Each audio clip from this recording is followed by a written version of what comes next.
తిరుపతి దేవస్థానం పాలక మండలి కీలక నిర్ణయాలు తీసుకుంది. టీటీడీ, ప్రభుత్వం, అహోబిలం మఠం అర్చకులు బియర్లపై తీవ్ర విమర్శలు చేసిన రమణ దీక్షితులని తప్పిస్తున్నట్లు టీటీడీ చైర్మన్ భూమన కరుణాకర్ రెడ్డి తెలిపారు. ఇకపై ఏటా టీటీడీ ఆధ్వర్యంలో తిరుపతి ఆవిర్భావ దినోత్సవాన్ని ఫిబ్రవరి 24న నిర్వహించాలని నిర్ణయించారు. దీంతో పాటు అటవీ కార్మికుల జీతాల పెంపు సహా ఉద్యోగుల ఇంటి స్థలాల వద్ద అభివృద్ధి పనుల నిమిత్తం తుడాకు 8.16 కోట్ల చెల్లింపు చేయనున్నారు. 3.89 కోట్లతో తిరుచానూరులో లైటింగ్ ఏర్పాటు చేయాలని నిర్ణయించారు.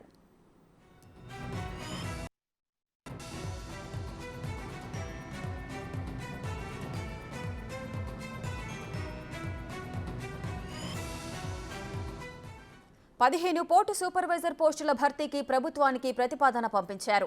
టీటీడీలోని వివిధ విభాగాల్లో పనిచేస్తున్న 9,000 అవుట్సోర్సింగ్ కాంట్రాక్టు సిబ్బందికి జీతాలు పెంచుతూ టీటీడీ నిర్ణయం తీసుకుంది. రమణ దీక్షితులు తీవ్రమైన వ్యాఖ్యలు చేశారు. తిరుమల తిరుపతి దేవస్థానం పైన, టీటీడీ అధికారుల పైన, పాలక మండలి పైన, ముఖ్యమంత్రి గారి మీద, అహోబిలం మఠం, ఎంతో పురాతనమైనటువంటి అహోబిలం మఠం మీద, రామానుజాచార్య పరంపర అయినటువంటి పెద్దజీయర్ చిన్నజీయర్ స్వాముల ప్రవర్తన మీద, అర్చకుల మీద, అందరి మీద నీచాతి నీచమైనటువంటి ఆరోపణలు చేసిన కారణంగా మొత్తం బోర్డు అంతా కూడా ఇలాంటి వాటిల్ని ఎట్టి పరిస్థితుల్లోనూ ఉపేక్షించటానికి లేదు.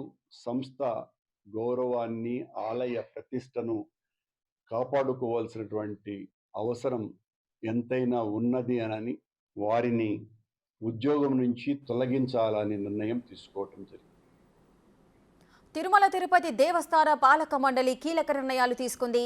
టీటీడీ, ప్రభుత్వం, అహోబిలం మఠం అర్చకులు జియర్లపై తీవ్ర విమర్శలు చేసిన రమణ దీక్షితులని తప్పిస్తున్నట్లు టీటీడీ చైర్మన్ భూమన కరుణాకర్ రెడ్డి కూడా తెలియజేశారు. అసలు ఏం జరిగింది? మరింత సమాచారం మా ప్రతినిధి దామోదర్ అందిస్తారు. రైట్ దామోదర్, చెప్పండి. ఇటు టీటీడీ చైర్మన్ భూమన కరుణాకర్ రెడ్డి ఒక వ్యాఖ్యలు చేశారు. కొంతమందిని ఉద్యోగులను కొంతమందికి జీతాలు పెంచుతున్నారు, అదేవిధంగా మరికొంతమందిని కూడా ఉన్న పదవుల నుంచి తొలగించారు. దీనికి సంబంధించిన డీటెయిల్స్ ఏంటి? ఏం జరిగింది?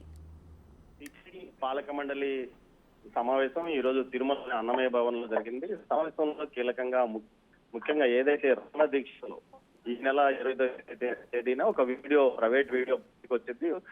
బీసీవై రాష్ట్ర అధ్యక్షుడు, వ్యవస్థాపక అధ్యక్షుడైన రామచంద్ర యాదవ్ ఫేస్బుక్ లో వచ్చిన వీడియోలో బెడ్రూమ్ లో ఉండి తిరుమలలోనే తన బెడ్రూమ్ లో నుంచి రమణ దీక్షితులు మాట్లాడిన మాటలన్నీ ఆ వీడియోలో బయటపడ్డాయి. ముఖ్యంగా చిన్నజీఆర్ స్వాములు ధర్మారెడ్డి కాళ్ళు పట్టుకున్నారంటూ చెప్పడం, అదేవిధంగా ధర్మారెడ్డి క్రిస్టియన్ అంటూ మాట్లాడడం, రెడ్ల పేరుతో ఉన్న కొంతమంది క్రిస్టియన్లు టీటీడీలో పనిచేస్తున్నారంటూ వ్యాఖ్యానించాడు. దీంతో పాటు కైంకర్యాలు సరిగా జరగడం లేదని, అదేవిధంగా పోర్టులోనూ మిగతా చోట్ల కూడా తవ్వకాలు జరుగుతున్నాయి. దీంతో పాటు ముఖ్యంగా ఏదైతే ఉందో అహోబిలం మఠంలో కూడా తవ్వకాలు నిధుల కోసం జరిగాయంటూ తీవ్ర స్థాయిలో ఆరోపణలు చేశాడు. ఈ విషయం మీద అప్పుడే రమణ దీక్షితులు ఇది తన వాయిస్ కాదు, తన వాయిస్ ను మార్పింగ్ చేశారంటూ కూడా అటు ట్విట్టర్ ద్వారాను, అదేవిధంగా ఈవో ధర్మారెడ్డికి ఒక ఉత్తరం ద్వారా కూడా తెలియజేశాడు.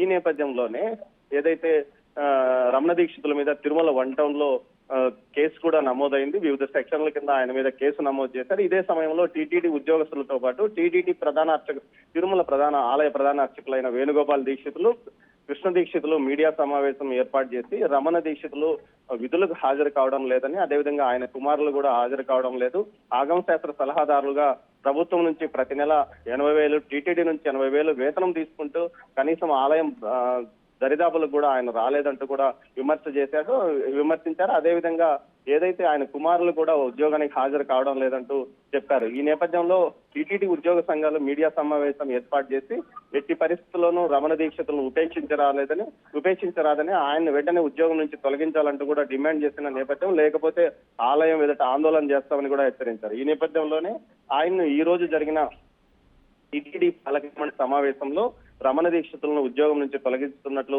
చైర్మన్ తెలియజేశారు.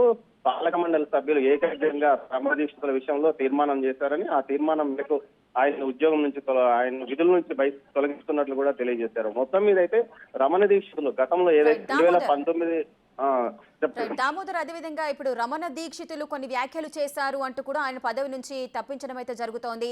సో దీనికి సంబంధించి ఈ విషయంపై రమణ దీక్షితులు ఏమైనా స్పందించారో ఆయన ఏమంటున్నారు? ఏదైతే ఉద్యోగం నుంచి తొలగించిన విషయం తర్వాత రమణ దీక్షితుల స్పందన ఇంకా రాలేదు. అయితే అంతకు మునుపు 2 రోజుల క్రితం స్వామివారి దర్శనానికి వచ్చిన రమణ దీక్షితులు అది తన వాయిస్ కాదని తాను ఇప్పుడే తెలియజేశాను, తన మీద కేసు నమోదైతే పర్వాలేదు చూద్దామంటూ కూడా చెప్పాడు. అయితే ఈ విషయం మీద ఆయన ఇంకొచ్చేట్లో స్పందించి ఎక్స్ ద్వారా కానీ అదేవిధంగా ఆన్లైన్ ఏదో సోషల్ మీడియా వేదికగా స్పందించే అవకాశం ఉందని భావిస్తున్నారు. మొత్తం మీద చూస్తే రమణ దీక్షితుల విషయంలో గతంలో 2019 ఎన్నికల ముందుగా టీడీపీ అప్పట్లో అధికారంలో ఉన్న టీడీపీ మీద దేశన విమర్శలు చేశాడు. హుండీలో డబ్బులు వేయాలంటూ కూడా చెప్పిన నేపథ్యం అనిపిస్తుంది. మొత్తం మీద ఈ విధంగా వివాదాస్పదంగా మారిన దీక్షితుల మీద అప్పట్లో టీటీడీ 100కి పైగా పరువు నష్టం దావా చేసిన పరిస్థితి. తర్వాత ప్రభుత్వం మారిన తర్వాత వెలికి తీసుకున్నారు. తాజాగా జరిగిన వ్యవహారాలతో రమణ దీక్షితులు పదవి నుంచి తొలగిస్తూ నిర్ణయం తీసుకోవడం మాత్రం కలిగించిందని చెప్పవచ్చు. Right, thank you Damodar, thanks for the details.